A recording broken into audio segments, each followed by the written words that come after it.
अग्रवाल को इनवाइट करता हूं। रोहित, आपने देखा होगा कि अब थोड़ी दरारें पड़नी शुरू हो गई हैं इंडिया अलायंस के घटक दलों के बीच, तो ये कारण आप क्या मानते हैं? दूसरा, लगातार हार के कारण ये स्थितियां बदल रही हैं या फिर कांग्रेस इन्हें नेतृत्व तो नहीं दे पा रही है? ब्रिजेश जी, एक्चुअल में ये दरारें नहीं हैं। असल में तो क्या है कि कभी जुड़े ही नहीं थे, धरातल पे कभी इंडिया गठबंधन उतरा ही नहीं था। इंडिया गठबंधन शुरू से कागजी गठबंधन था, हम भी इनके हिस्सा थे, इसलिए हम ज़्यादा बेहतर तरीके से जानते हैं इनको। और हमने भी इसी वजह से इनको छोड़ के हम चले गए थे, क्योंकि ना तो इनके नीयत साफ थी, ना इनके मुद्दे साफ थे, और ना इनको पता था कि हमको करना क्या है।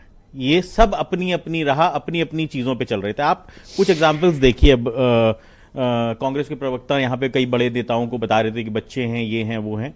उद्धव ठाकरे जी, क्या आपको लगता है कि इंडिया गठबंधन की विचारधारा रखते हैं वो? उनकी विचारधारा बिल्कुल विपरीत है, ये किसी से छुपी हुई नहीं है। ऐसी स्थिति में आप मुझे खाली तो जैन जी के भी विचार नहीं, एक मिनट वो वाले नहीं थे। जैन जी पे तो हम बात करने के लिए बैठे ही हैं विजय जी, है ना। मैं तो भाई उन्हीं की पार्टी से रिप्रेजेंट कर रहा हूँ।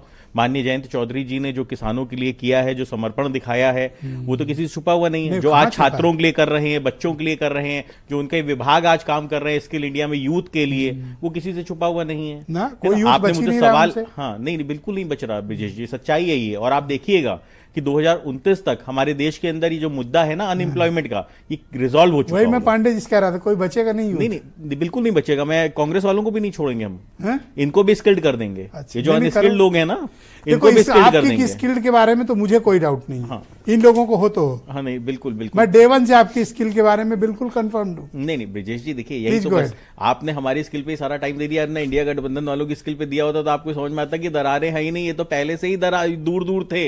ये तो दो तने थे, पहले से ही बहुत सारे तने थे। आप देखिए ना, मध्य प्रदेश में कमलनाथ जी कह रहे थे, इनको हैसियत बता रहे थे अखिलेश यादव को।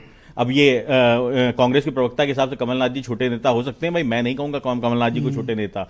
वो दीपेन हुड्डा जी ने तो क्लियर कट कहा था समाजवादी पार्टी की कोई हैसियत नहीं है। सर नहीं, पहला राउंड है सर। ये इस तरीके से अगर डिबेट करना है, इनको गाली के लिए दर्द हो रहा है। पहला राउंड है, इनको गाली खाने का शौक है। आप तो मिलिट्री बैकग्राउंड के, इनको गाली खाने का शौक है। कमलनाथ जी ने तो इन्हीं नेता को बताया था, बीच में कोई किसी को नहीं बोला। दूसरी बात, दीपेन हुड्डा जी हरियाणा के अंदर, उन्होंने तो हैसियत बता दी थी समाजवादी पार्टी को कि हैसियत नहीं। अखिलेश यादव जी ने उसके बाद उपचुनाव में कांग्रेस को उसकी हैसियत बता दी। अब ये अगर छोटे नेता है तीनों, तो भाई मैं अब इनको कांग्रेस के नेता को क्या ही कहूं।